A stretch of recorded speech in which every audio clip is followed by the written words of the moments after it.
सकाळ सकाळ उठलो, आंघोळी केली, मस्त व्हिडिओ काढायला घेतली. आत येऊन बघते तर हा बघा कसा झोपलाय अजून. मग बाहेर आलो तर हा बस कांदे पोहे खात होता एकट्या एकट्या. मला विचारला कॅमेरात बघून असं लाजतंय बघा.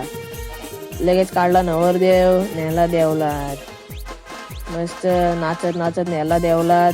लगेच घरी आणला, बसवला हल्दीला. आर्यन बसला पाठी. लगेच आर्यनला बोला अर्धे पैसे तुझे अर्धे माझे. लगेच आर्यनला कसा मागवलाय बघा. बघा इकडं कसा मागवलाय बघा.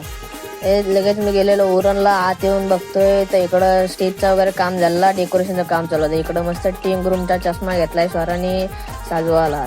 मी उरणला कशाला गेलेलो, कारण की नवरीला हलत घेऊन तिकडं शूट करायची होती. इकडं परत मोठी हलत चालू झाली न स्वरा बिरा बघा कशी हल्दीने माकली. इकडं आला आपला मराठी धावटेकर ब्लॉगर. तो म्हणतो मला पण ब्लॉग मध्ये घेतो बाबा. इकडं भाऊ खाते पापड्या बघा. इकडं आला लगेच थंडा घेतला, लगेच थंडा उतरवला गाडीतून. इकडं लगेच नवरदेव गेला फोटो काढायला. फोटो बिटो काढले मस्त मराठी धावटेकर ब्लॉगर. इकडं आला लगेच डीजे लगेच सेटअप वगैरे लावला आणि घेतला नाचायला मस्त. त्याला ब्लॉगरला फॉलो करा.